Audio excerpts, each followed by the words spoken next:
Everyone, welcome back to your favourite channel KK tutor hub. Last class में हमने chemistry की branches को start कर लिया था, जिसमें हमने physical chemistry, organic chemistry, inorganic chemistry और बायोकेमिस्ट्री को बहुत डिटेल से पढ़ लिया था और उसको समझ लिया था। आई होप आपको वो ब्रांचेस समझ आ गई होंगी। आज की इस क्लास में हम स्टडी करने वाले हैं केमिस्ट्री की बाकी ब्रांचेस को, तो चलिए स्टार्ट कर लेते हैं। इंडस्ट्रियल केमिस्ट्री, जैसा कि नाम से जाहिर है, इंडस्ट्रीज की केमिस्ट्री है, यानी वो केमिकल्स और कंपाउंड्स जो हमें इंडस्ट्री लेवल पर चाहिए, उनका यूज और उनका प्रोडक्शन, उनको बनाना और उनका इस्तेमाल करना हम इस केमिस्ट्री में स्टडी करते हैं। तो इसकी डेफिनेशन ये होगी कि केमिस्ट्री की वो branch which deals with the study of industrial processes, यानी कि इंडस्ट्री में जो जो प्रोसेसेस हो रहे हैं, यानी कि प्रोडक्शन के प्रोसेसेस हो गए या क्लीनिंग के प्रोसेसेस हो गए या सफाई सुथराई के प्रोसेसेस हो गए या जो भी प्रोसेसेस हैं, उन सबको हम स्टडी करते हैं इंडस्ट्रियल केमिस्ट्री के अंदर। इसी तरह techniques of preparation of chemical substances on industrial scale, मतलब सन्नत के पैमाने पर जो जो हम प्रोडक्ट्स बना रहे हैं, जो जो रिएजेंट्स बना रहे हैं, उनके प्रिपरेशन की जो टेक्निक्स हैं, जो मेथड्स हैं, उनको भी हम इंडस्ट्रियल केमिस्ट्री में स्टडी करते हैं, क्योंकि वो इंडस्ट्रियल लेवल पर प्रोड्यूस किए जा रहे हैं। अब इनकी इंपॉर्टेंस क्या है कि इंडस्ट्रियल लेवल पर हम बहुत सारे डिफरेंट तरह के कंपाउंड्स बनाते हैं और रिएजेंट्स बनाते हैं, क्योंकि हमारे यहाँ बहुत सारी इंडस्ट्रीज पाई जाती हैं, like cement industry, paper industry, textile industry और फर्टिलाइजर इंडस्ट्रीज वगैरह। तो हर इंडस्ट्री की अपनी अलग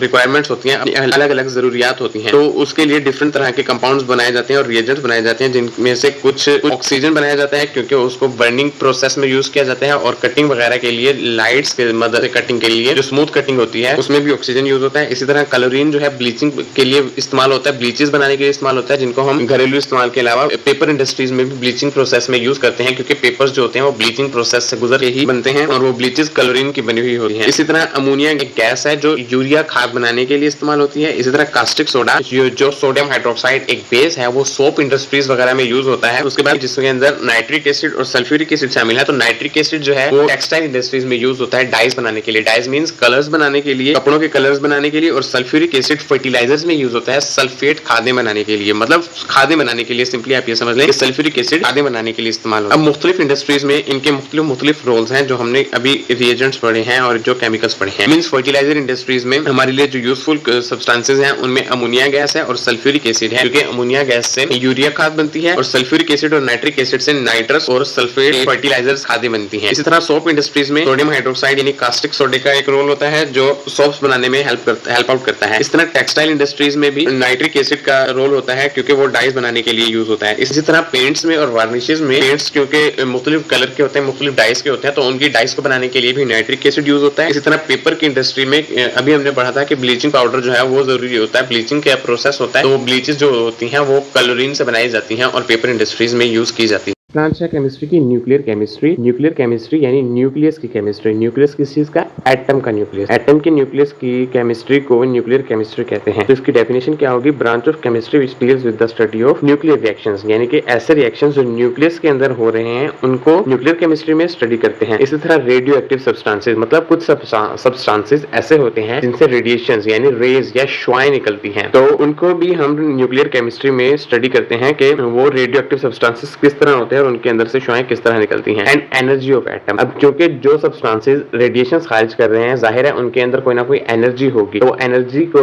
भी हम इसी न्यूक्लियर केमिस्ट्री में स्टडी करते हैं। उसके बाद जो रेडिएशंस निकल रही हैं रेडियो एक्टिव सब्सटेंसेस से या रेडियो एक्टिव एटम्स से, तो उसका इफेक्ट क्या होगा और डेली लाइफ में उसका यूज क्या होगा उन रेडिएशन, उसको भी हम न्यूक्लियर केमिस्ट्री में स्टडी करते हैं। अब इसकी एप्लीकेशन को देख लेते हैं। इसकी एप्लीकेशन बहुत ही वास्ट है। सबसे पहले मेडिकल ट्रीटमेंट में रेडियोथेरेपी के जरिए, रेडियोथेरेपी मींस शुआओं के जरिए या रेडिएशंस के जरिए जो ट्रीटमेंट होता है उसको हम रेडियोथेरेपी कहते हैं। रेडियोथेरेपी एक बहुत ही इंपॉर्टेंट और बहुत ही कंफर्टेबल ट्रीटमेंट है, क्योंकि इसमें हम बगैर किसी सर्जरी और बगैर किसी कट के बहुत बड़ी बड़ी बीमारियों का ट्रीटमेंट कर सकते हैं। फॉर एग्जांपल, किडनी में स्टोन है और हमें इनिशियल स्टेज पे पता लग गया है, तो हम किडनी को बगैर किसी कट के, बगैर किसी सर्जरी के, रेडियोथेरेपी के जरिए, लिथोट्रिप्सी के जरिए अंदर ही किडनी के अंदर खत्म कर सकते हैं। इसी तरह अगर कैंसर इनिशियल स्टेज पे है और हमें उसके बारे में मालूमात हो गई है कि हमें कैंसर हो चुका है, तो उस ट्यूमर्स को भी हम इनिशियल स्टेज पे बगैर किसी सर्जरी के रेडिएशंस के जरिए खत्म कर सकते हैं। अगली बात आती है प्रिजर्वेशन ऑफ फूड की, यानी कि खुराक को महफूज करना। तो उसके लिए क्या करते हैं कि हम खुराक को पैक करने के बाद उसके ऊपर से रेडिएशंस गुजार देते हैं, ताकि उसके अंदर जो माइक्रो ऑर्गेनिजम्स हैं, जो बीमारी पैदा करने वाले जानदार उसके अंदर हैं छोटे छोटे, वो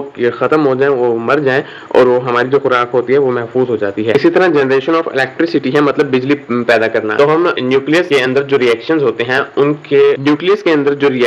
हैं, उनके नतीजे में बहुत ज्यादा एनर्जी निकलती है। है, उस एनर्जी को यूटिलाइज करके हम इलेक्ट्रिसिटी भी प्रोड्यूस कर सकते हैं। केमिस्ट्री की नेक्स्ट ब्रांच है इन्वायरमेंटल केमिस्ट्री। इन्वायरमेंटल जैसा कि नाम से जाहिर है कि ये हमारे इन्वायरमेंट की केमिस्ट्री है, यानी हमारे माहौल की केमिस्ट्री है। इसकी डेफिनेशन भी यही है कि केमिस्ट्री की वो ब्रांच जो डील करती है इन्वायरमेंट के साथ, यानी इन्वायरमेंट के अंदर, हमारे इन्वायरमेंट के अंदर जो जो तब्दीलियां हो रही है, जो जो चेंजेस हो रही है, या जो केमिकल रिएक्शंस हो रहे हैं, उन सबको हम स्टडी करते हैं इन्वायरमेंटल केमिस्ट्री में। इसी तरह कंपोनेंट्स ऑफ इन्वायरमेंट, यानी कि हमारे माहौल के जो अज्जा हैं, लाइक वाटर है हमारे माहौल में, हमारे माहौल में एयर है, उनके अंदर क्या क्या रिएक्शंस हो रहे हैं, उनकी कंपोजिशन क्या है, उनका क्या स्ट्रेटेजी है, उन सबको हम स्टडी करते हैं इन्वायरमेंटल केमिस्ट्री में। इसी तरह पॉल्यूटेंट्स इन इन्वायरमेंट, मतलब वो मादे जिनकी वजह से हमारा माहौल आलूदा होता है, जिनकी वजह से हमारे माहौल में पॉल्यूशन पैदा होते हैं, उनको पॉल्यूटेंट्स कहते हैं। तो वो कहां से निकलते हैं और उनका एनवायरमेंट के ऊपर क्या इंपैक्ट होता है, क्या असर होता है, वो भी हम इन्वायरमेंटल केमिस्ट्री में स्टडी करते हैं। फिर बात आती है ह्यूमन एक्टिविटीज की, इंसानी सरगर्मियों के हमारे माहौल के ऊपर क्या असरात हैं, किस तरह इंसानी सरगर्मियां हमारे माहौल को आलूदा कर रही हैं, उसको भी हम स्टडी करते हैं इन्वायरमेंटल केमिस्ट्री में, ताकि हम फर्दर स्टेप्स लेके इन सरगर्मियों को रोक सके और अपने माहौल को आलूदा होने से बचा सके। अब इसकी इंपॉर्टेंस भी यही है कि इन्वायरमेंटल केमिस्ट्री का जो नॉलेज है वो इसीलिए जरूरी है ताकि हम अपने इन्वायरमेंट को इंप्रूव कर सकें, अपने इन्वायरमेंट को बेहतर बना सकें। क्योंकि जब हमें पता होगा कि इस तरह करने से या ये चीजें करने से हमारे माहौल को नुकसान होगा, तो हम उनको अवॉइड करेंगे और उनके मुताबिक बेहतर चीजें लेके आएंगे जिनसे हमारे माहौल को नुकसान नहीं होगा। जैसे फॉर एग्जांपल हमें पता है कि जंगलात के कटाव से, दरख्तों के काटने से हमारे माहौल को नुकसान होता है, तो हम उसकी जगह पे ऐसे स्टेप्स करेंगे जिससे जंगलात में इजाफा हो और हमें जंगलात काटने भी ना पड़े। इसी तरह जो इंडस्ट्रीज से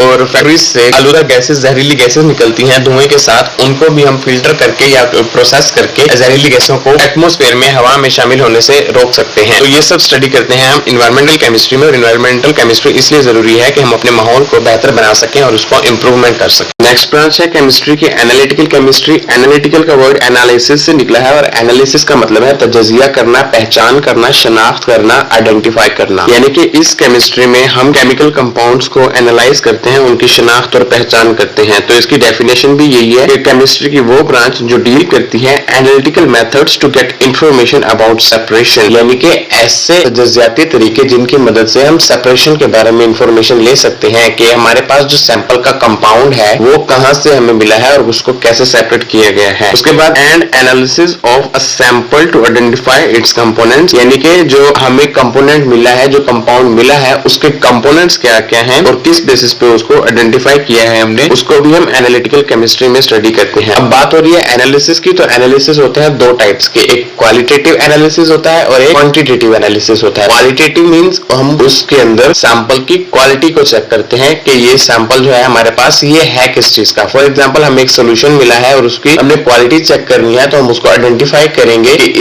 इस सोल्यूशन के अंदर क्या क्या चीजें हैं। फॉर एग्जांपल हमें नमक और पानी का सोल्यूशन मिला है, तो जब हम उसका क्वालिटेटिव एनालिसिस करेंगे हमारे पास एंड में रिजल्ट ये होगा कि हमारे पास जो सोल्यूशन है वो नमक और पानी का सोल्यूशन है। इसे क्वांटिटेटिव एनालिसिस होता है कि उसके अंदर मिकदार कितनी है चीजों, पानी और नमक के सोल्यूशन की एग्जांपल ले लें तो उसका क्वांटिटेटिव एनालिसिस ये होगा कि इस सोल्यूशन में हमने नमक कितना लिया और पानी कितना लिया। तो इसको हम स्टडी करेंगे एनालिटिकल केमिस्ट्री में। अब इसकी इंपॉर्टेंस क्या है एनालिटिकल केमिस्ट्री की, तो ये बहुत सारे फील्ड्स के अंदर इसका स्कोप है। अब फूड में इसका कैसे इंपॉर्टेंस है, तो फूड के सैंपल्स को हम एनालाइज करते हैं, उनकी पहचान करते हैं कि इसके अंदर कोई हार्मफुल या डेंजरस सब्सटेंसेस तो नहीं है जो हमारी हेल्थ को इफेक्ट कर सकते हैं। तो फूड के एनालिसिस में भी एनालिटिकल केमिस्ट्री का रोल है। इसी तरह वाटर टेस्ट जो हम करवाते हैं लेबोरेटरी से, वो भी एनालिटिकल तरीकों से ही पानी को टेस्ट करते हैं और उसकी प्योरिफिकेशन और उसकी क्वालिटी को चेक करते हैं। तो उसके अंदर भी एनालिटिकल केमिस्ट्री का रोल आता है। इन्वायरमेंटल एनालिसिस में मतलब इन्वायरमेंट के अंदर जो जो चेंजेस आ रही है, जो तब्दीलियां आ रही हैं, उनको भी हम एनालिटिकल केमिस्ट्री की बेस पे स्टडी कर सकते हैं। इसी तरह क्लिनिकल एनालिसिस मतलब जब हम ब्लड टेस्ट देते हैं अपना